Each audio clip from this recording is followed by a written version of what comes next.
ये Michael AD Edward की जिंदगी की सच्ची कहानी है, जिनका बचपन से सिर्फ एक ही सपना था कि वो ओलंपिक का हिस्सा बनकर एक ओलंपियन बने।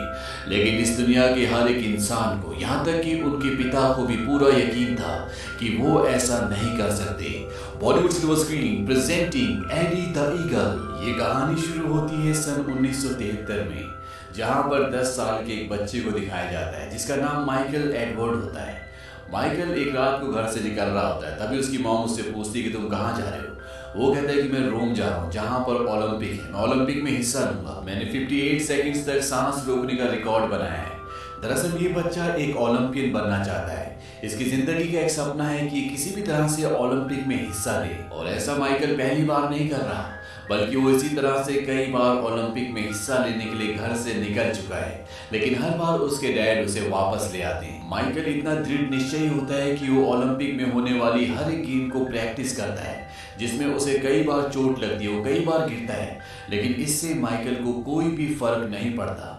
और एक दिन उसके डैड को गुस्सा आ जाता है। वो कहते हैं कि तुम्हें अपनी फालतू की चीज को छोड़ना होगा, तुम कभी एक ओलंपियन नहीं बन सकते, और कल से तुम मेरे साथ काम पर चलोगे।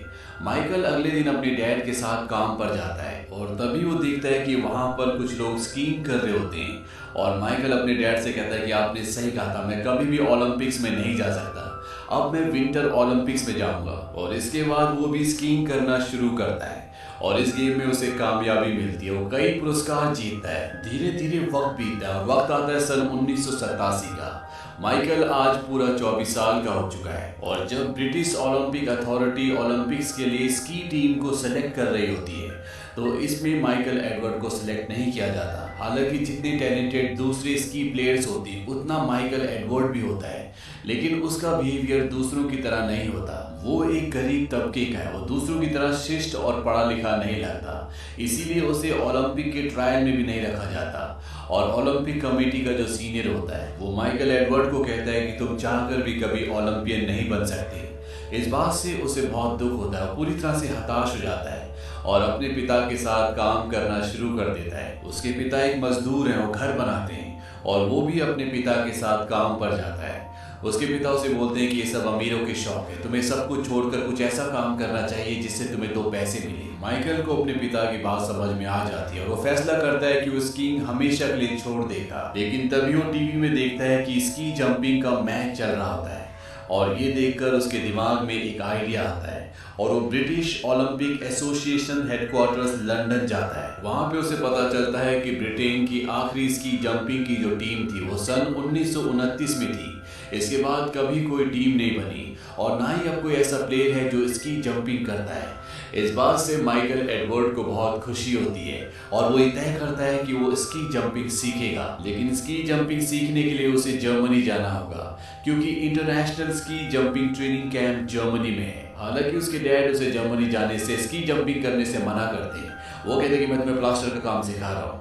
लेकिन माइकल एडवर्ड अब प्लास्टर का काम नहीं सीखना चाहता, बल्कि वो अब एक स्की जंपर बनना चाहता है, इसीलिए वो जर्मनी आ जाता है। लेकिन उसके पास रहने के लिए, सोने के लिए कोई भी जगह नहीं होती, इसीलिए वो एक बार में जाता है, और सबके जाने के बाद वो उस बार के स्टोर रूम में सो जाता है। और अगले सुबह जब इस बार की ओनर आती है, तो वो देखती है कि वहां पर माइकल एडवर्ड सो रहा है। माइकल बताता है कि वो एक स्की जंपर बनना चाहता है, उसके पास रहने के लिए, सोने के लिए कोई भी जगह नहीं है। बाहर की ओनर उसके साथ फ्लर्टिंग करती है, वो कहती है कि तुम यहाँ पर सो सकते हो, लेकिन काम में तुम्हें मेरी मदद करनी होगी, और वो इस बात के लिए मान जाता है। अब माइकल एडवर्ड प्रैक्टिस के लिए जाता है, और सबसे पहले वो 15 मीटर की जंप ट्राई करता है, जिसे वो आराम से कंप्लीट कर लेता है। माइकल को इससे बहुत खुशी होती है। वो कहता है कि गेम बहुत आसान है, अब मैं 40 मीटर से जंप करूंगा। और जब वो 40 मीटर से जंप करता है, तो बहुत बुरी तरह से गिरता है। हालांकि वो कई बार ट्राई करता है, लेकिन हर बार उसे मुंह की खानी पड़ती है। ये इतना आसान नहीं होता, उसे नहीं पता कि कैसे लैंडिंग करनी है, इसीलिए उसे काफ़ी चोट भी लगती है। और वो समझ जाता है कि उसे गाइडेंस की, एक कोच की ज़रूरत है, इसीलिए वो एक कोच के पास जाता है, और वो उनसे पूछता है कि मुझे लैंडिंग करने में प्रॉब्लम है, क्या आप मुझे बता सकते हैं कि लैंडिंग कैसे की जाती है। वो कोच माइकल एडवर्ड से पूछता है कि तुम स्की जंपिंग कब से कर रहे हो। माइकल एडवर्ड कहते हैं कि कल से। इस बात पर वहाँ पर सभी लोग हंसते हैं। वो कहते हैं कि स्की जंपिंग बच्चे 6 साल की उम्र में शुरू करते हैं, तुमने बहुत देर कर दी। और वो इसकी मदद नहीं करते। एडवर्ड एक बार फिर से 40 मीटर से ट्राई करता है और वो फिर कई बार बहुत बुरी तरह से गिरता है। और तभी यहाँ पर एक आदमी आता है जो यहाँ पर काम करता है, जो बर्फ को लेवल करता है, और वो माइकल एडवर्ड को कहता है कि तुम ये सब भूल जाओ, ये तुम्हारे बस की बात नहीं है, और 70 मीटर से तो ट्राई भी मत करना, नहीं तो मुझे तुम्हारी हड्डियां उठाकर फेंकनी होंगी। इस आदमी का नाम ब्रॉन्सन पेरी होता है। अब माइकल जब बार में जाता है तो बार की ओनर माइकल को एक मैगजीन दिखाती है जिसमें ब्रॉन्सन की भी फोटो होती है, और माइकल को पता चलता है कि अपने ज़माने में वो एक बहुत अच्छा स्की जंपर था, लेकिन अपने टेम्परामेंट की वजह से, शराब की बुरी आदत की वजह से उसे टीम से निकाल दिया गया था। और अब जब माइकल को पता चल जाता है कि ब्रॉन्सन अपने वक्त का एक चैंपियन था तो वो उसके पास जाता है। वो कहता है कि आप मुझे ट्रेन करो, आप मेरे कोच बन जाओ, लेकिन ब्रॉन्सन उसे साफ साफ मना कर देता है। पर जब ब्रॉन्सन उस बार में आता है जिसमें माइकल एडवर्ड काम करता है तो वो एक बार फिर से ब्रॉन्सन से रिक्वेस्ट करता है। ब्रॉन्सन उसे फिर से मना कर देता है। यहाँ पर कुछ और स्की जंपर्स भी होते हैं जो यहाँ पर ब्रॉन्सन का और माइकल एडवर्ड दोनों का मजाक उड़ाते हैं। सब ब्रॉन्सन को यहाँ पर शराबी कहते हैं। और जब ब्रॉन्सन उन स्की जंपर से लड़ने के लिए जाता है तो उनका कोच आ जाता है और वो ब्रॉन्सन को एक पंच मारता है। ब्रॉन्सन बेहोश हो जाता है और जब उसे होश आता है तो उसके सामने माइकल बैठा होता है। माइकल कहता है कि उन्होंने तुम्हारी धुलाई की। इसके बाद ब्रॉन्सन माइकल को एक जगह ले जाता है और उसे स्की जंपिंग के बारे में बहुत सारी बातें बताता है, और साथ ही साथ उसे ये भी बताता है कि लैंडिंग कैसी करनी चाहिए, कैसे टेक ऑफ करना चाहिए। और उसकी टिप से अब माइकल 40 मीटर से जंप लगाता है और वो बहुत सक्सेसफुली लैंड करता है, यानी कि 40 मीटर की जो हाइट है वो उसने कंप्लीट कर ली। और अब वो 70 मीटर से जंप करना चाहता है, इसीलिए अगली सुबह वो ब्रॉन्सन के पास जाता है। ब्रॉन्सन को बताता है कि मैंने 40 मीटर की जंप को कंप्लीट कर लिया। ब्रॉन्सन कहता है तो मैं क्या करूं? माइकल एडवर्ड से कहता है कि मैं ओलंपिक में हिस्सा लेना चाहता हूं। ये बात सुनकर ब्रॉन्सन हैरान हो जाता है। वो कहता है कि तुम्हारी स्पोर्ट्स की वो हिस्ट्री तो देखेंगे। माइकल कहता है कि इसी बात का मुझे फायदा है। ओलंपिक कमेटी ने पिछले 52 साल से अपने रूल्स नहीं बदले, बस मुझे वहां पर क्वालिफाई करना होगा। ब्रॉन्सन उसे कहता है कि ओलंपिक की सबसे छोटी जंप 70 मीटर की होती है और अगर तुमने ट्राई भी किया तो तुम्हारी सारी हड्डियां टूट जाएंगी। माइकल कहता है कि तुम मुझे परमिशन दो और मैं 70 मीटर की जंप करूंगा। ब्रॉन्सन कहता है कि हाँ तुम कर सकते हो। दरअसल ब्रॉन्सन को पूरा विश्वास है कि माइकल एडवर्ड 70 मीटर से नहीं कूदेगा, क्योंकि 70 मीटर की जंप करने के लिए लोगों को कम से कम 4 साल लगते हैं और माइकल एडवर्ड अभी 2-3 दिन से ही जंपिंग कर रहा है। लेकिन माइकल 70 मीटर की चढ़ाई पर चढ़ जाता है। वहां पर ब्रॉन्सन और बाकी के स्की जंपर्स भी आ जाते हैं और जब माइकल एडवर्ड 70 मीटर से नीचे देखता है तो उसे एहसास होता है कि ये करना इतना आसान नहीं है, क्योंकि जितना उसने सोचा था ये उससे कहीं ऊंचा होता है। लेकिन फिर भी वो वहां से जंप करता है और बहुत बुरी तरह से गिरता है। उसे इतनी चोटें आती हैं कि उसे हॉस्पिटल में एडमिट करना पड़ता है। ब्रॉन्सन वहां पर उससे मिलने जाता है। वहां पर एक किताब होती है जो ब्रॉन्सन की कोच ने लिखी थी और उसमें ब्रॉन्सन का भी जिक्र होता है। उसके कोच ने लिखा होता है कि ब्रॉन्सन आज तक का मेरा सबसे टैलेंटेड स्टूडेंट था, उससे मुझे बहुत उम्मीदें थी, लेकिन सबसे ज़्यादा निराश मैं उसी से हुआ। उसे एक बहुत बड़ा चैंपियन होना चाहिए था, लेकिन वो ये बात कभी समझ नहीं पाया कि एक चैंपियन बनने के लिए सिर्फ एक अच्छा एथलीट होना ज़रूरी नहीं है, बल्कि इसके लिए कभी हार न मानने का जज्बा भी होना चाहिए। और ब्रॉन्सन को एहसास होता है कि ये जज्बा माइकल एडवर्ड के अंदर है, और जब वो होश में आ जाता है तो वो उसके पास जाता है और वो उसे कहता है कि अगले महीने गार्मिश सीनियर्स टूर्नामेंट है और तुम इसमें हिस्सा लोगे। हालांकि मैं तुम्हारा कोच नहीं हूँ, लेकिन मैं तुम्हें लैंड करना सिखाऊंगा। और उसके ठीक होने के बाद ब्रॉन्सन उसे जंपिंग की सारी टेक्निक्स बताता है। वो उसे बताता है कि जंप करने के बाद किस तरह से फील किया जाता है, किस तरह से बॉडी को स्ट्रेच किया जाता है। और अब वो दिन आ जाता है जब उसे गार्मिश कॉन्टेस्ट में अपना जंप करना है, और अगर उसने ये जंप सक्सेसफुली कर लिया तो वो विंटर ओलंपिक्स में क्वालिफाई कर जाएगा। वो 34 मीटर से जंप करता है और बहुत सक्सेसफुली वो लैंड कर जाता है, और ऐसा करने वाला वो पहला ब्रिटिशर है जिसने इतनी ऊंचाई से सक्सेसफुली लैंड किया है, यानी कि उसने अब ओलंपिक में क्वालिफाई कर लिया। उसकी फोटो अखबार में भी छपती है, लेकिन उसे ब्रिटिश ओलंपिक कमेटी अपने पास बुलाती है और वो उसे कहते हैं कि हम किसी भी नौसिखिए को ओलंपिक में नहीं भेज सकते, और अगर तुम्हें ओलंपिक में जाना है तो तुम्हें 61 मीटर की सक्सेसफुली लैंडिंग करनी पड़ेगी, यानी कि उसे 61 मीटर से जंप करना होगा। और इस जंप को पूरा करने के लिए उसे यूरोपियन सर्किट जाना होगा, जिसके लिए बहुत सारे पैसों की जरूरत है। वो अपने मॉम डैड को ये बात बताता है। हालांकि हमेशा उसकी मॉम उसका साथ देती है, लेकिन उसके डैड नहीं चाहते कि वो ऐसा करे। और साथ ही साथ उसके डैड को उस पर विश्वास भी नहीं होता। वो कहते हैं कि एक दिन तुम इस दरवाजे से व्हील चेयर पर आओगे, सब कुछ भूल जाओ और मेरे साथ प्लास्टर का काम करो। लेकिन माइकल एडवर्ड की मॉम उसे उसके डैड ने जो गाड़ी के पैसे जमा किए थे वो सारे पैसे दे देती है और साथ ही साथ उसके डैड की गाड़ी भी दे देती है और वो गाड़ी और पैसे लेकर माइकल एडवर्ड ब्रॉन्सन के पास पहुंच जाता है। ब्रॉन्सन उसे अब और भी ज्यादा प्रैक्टिस करवाता है, उसे नई नई टेक्निक्स बताता है और तैयारी पूरी हो जाने के बाद ये यूरोपियन सर्किट के लिए निकल पड़ते हैं। वहां पर माइकल एडवर्ड सबसे पहले 43 मीटर की जंप को सक्सेसफुली अंजाम देता है और इसके बाद 49 मीटर की जंप को। लेकिन ब्रॉन्सन जानता है कि अभी भी उसे बहुत कुछ सीखने की जरूरत है, इसीलिए वो साथ साथ उसे प्रैक्टिस और नई नई टेक्निक्स भी बता रहा होता है। और अब माइकल एडवर्ड 61 मीटर की जंप को ट्राई करता है और वो उसे बहुत अच्छे से कंप्लीट कर लेता है। इससे ब्रॉन्सन को बहुत खुशी होती है क्योंकि अगले दिन टूर्नामेंट में उसे 61 मीटर की जंप को पूरा करना होगा। और अगले दिन जब वो टूर्नामेंट में 61 मीटर की जंप के लिए टेक ऑफ करता है तो बहुत बेहतरीन तरीके से करता है, लेकिन जब वो लैंडिंग करता है तो उसका बैलेंस बिगड़ जाता है और वो गिर जाता है, इसीलिए उसे डिस्क्वालीफाई कर दिया जाता है। हालांकि माइकल एडवर्ड वहां की कमेटी से रिक्वेस्ट करता है कि वो दोबारा जंप करना चाहता है, लेकिन ये उनके रूल्स के खिलाफ है, इसीलिए उसे दोबारा जंप नहीं करने दिया जाता और इस बात से वो पूरी तरह से हताश हो जाता है। वो अपने घर पर फोन करता है और अपनी मॉम को कहता है कि मैं वापस आ रहा हूँ, मेरी वजह से आपके सारे पैसे खत्म हो गए और मैं अब डैड के साथ प्लास्टर का काम करूंगा। उसके डैड कहते हैं कि तुम वापस आ जाओ और अब दोबारा कभी स्की जंपिंग का नाम भी मत लेना। एडी कहता है कि मैं एक हफ्ते बाद वापस आ जाऊंगा, लेकिन इससे पहले कि एडी वापस अपने घर जाता उसे एक लेटर मिलता है और इस लेटर में लिखा होता है कि उसने 61 मीटर की जो जंप थी उसे सक्सेसफुली पूरा किया।